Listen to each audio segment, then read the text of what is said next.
Salut à tous, c'est Pablo pour Easy Hardware, j'espère que vous allez bien. Donc on se retrouve aujourd'hui pour une vidéo sur une configuration pour l'été à moins de 650 euros. Je voulais faire moins de 600 euros au départ, mais c'est un peu compliqué vu la conjoncture au niveau des prix actuellement. Donc moins de 650 euros pour pouvoir jouer en 1080p en étant un peu tranquille. Si vous avez vraiment besoin d'une configuration pour cet été, c'est la vidéo idéale. Je compte sur vous pour les 15 pouces bleus. Vous y êtes quasiment arrivé sur la dernière vidéo. Je vous remercie pour votre retour, ça fait chaud au cœur. N'hésitez surtout pas à commenter la vidéo, à la partager. Comme je vous l'ai dit, les 15 j'aime, si on peut les atteindre, ça me ferait super plaisir. Et me dire ce que vous pensez dans les commentaires, ce qu'on peut améliorer notamment dans cette future configuration. Donc on se retrouve tout de suite pour la vidéo. Allez, c'est parti. Et donc on se retrouve pour la config. Donc comme d'habitude vous retrouverez tous les liens dans la description.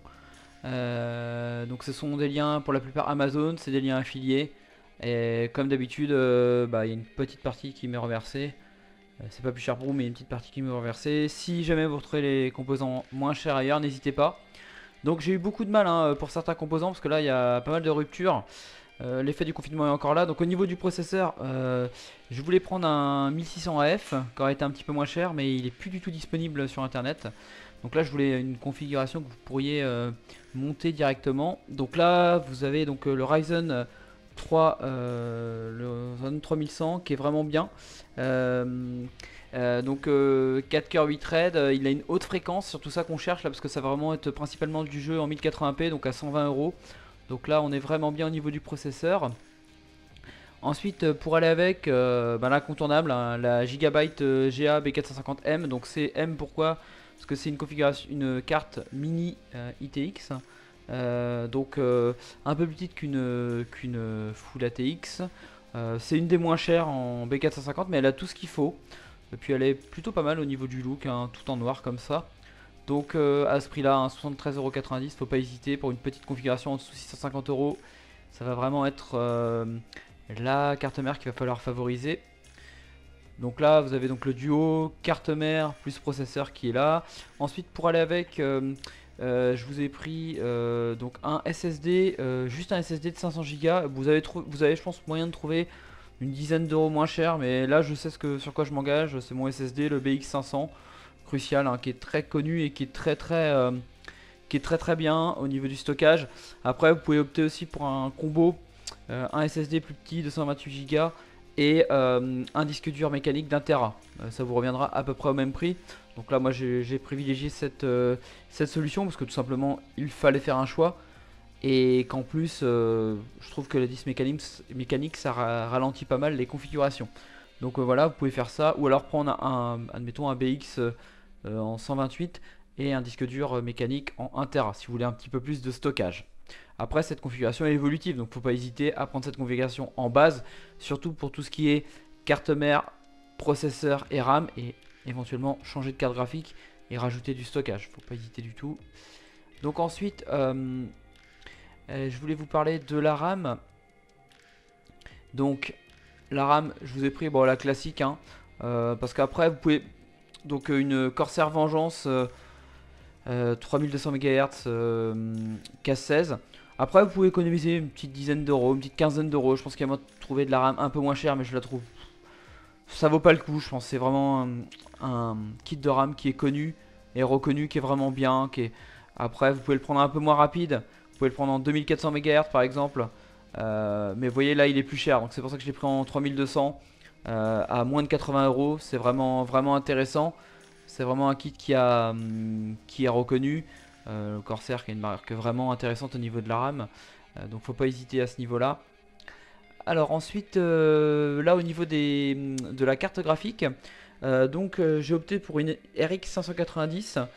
C'est une carte graphique d'ancienne génération, mais elle sera plus puissante qu'une 1650 Super de chez Nvidia.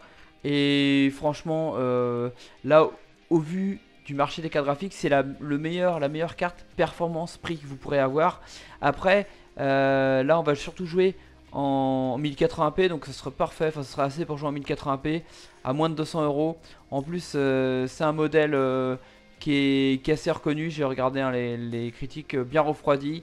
parce que ces cartes-là avaient tendance à chauffer, mais faut pas hésiter. Ce modèle est bien noté, a des bons retours, surtout au niveau du refroidissement, au niveau de sa courbe de refroidissement, donc faut pas hésiter. Voilà. Et ensuite là, j'ai dû faire des choix au niveau boîtier. Alors au niveau boîtier, c'est pas facile, je vais vous en parler en dernier lieu. Alors par contre, au niveau alim, je vous conseille vraiment pas de prendre une alimentation no-name. Parce qu'en fait, l'alimentation, c'est peut-être le composant le plus important de votre configuration. Parce qu'en fait, si jamais vous avez un souci avec votre alimentation, une surtension, vous pouvez griller tous vos composants. Donc moi, je vous conseille vraiment de partir sur cette Seasonic là. Bon, elle a juste un défaut, elle n'est pas modulaire. Mais bon, à 54 €, on va pas trop en demander. Elle est 80 plus bronze, donc au niveau du rendement, c'est pas mal pour son prix. Et surtout, elle est vraiment... Enfin, Seasonic au niveau des alimentations, c'est vraiment du très bon matériel. Vous pouvez avoir totalement confiance. Au niveau de la puissance, 500 watts, c'est un petit peu au-dessus. C'est-à-dire que même si vous voulez changer de carte graphique, par exemple passer, je pense à une 2060 Super par exemple. Une 2060 Super, cette alimentation suffit par exemple. Donc c'est bien si vous voulez évoluer un peu, faire évoluer quelques composants. Donc franchement, si j'ai vraiment un conseil à vous donner sur cette vidéo, ne lésinez pas sur la qualité de votre alimentation.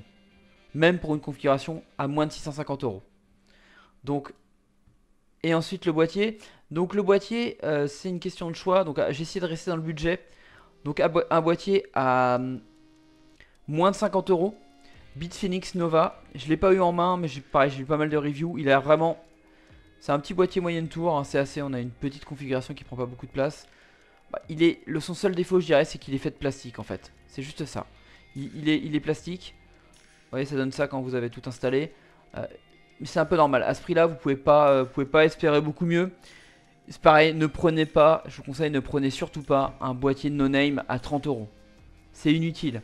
Vous avez des boîtiers, d'autres marques, entre 40 et 50 €.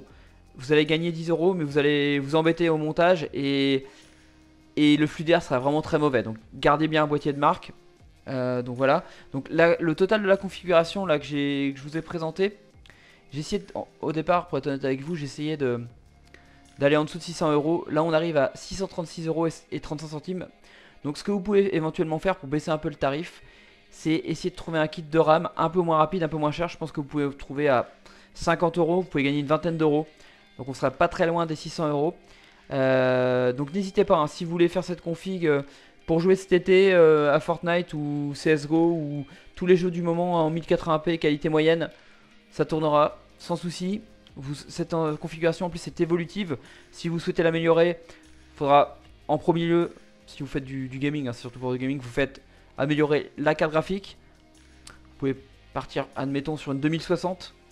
Une 2060 ou une... Bon, 2060 c'est un petit peu cher, mais une 1660 Ti par exemple, c'est possible. Une 1660 Super, pardon, c'est possible aussi. Donc voilà, pour on va dire une centaine d'euros de plus, vous pouvez avoir une configuration bien meilleure, rien qu'en changeant la carte graphique. Donc bah n'hésitez pas à me dire ce que vous avez pensé de cette vidéo.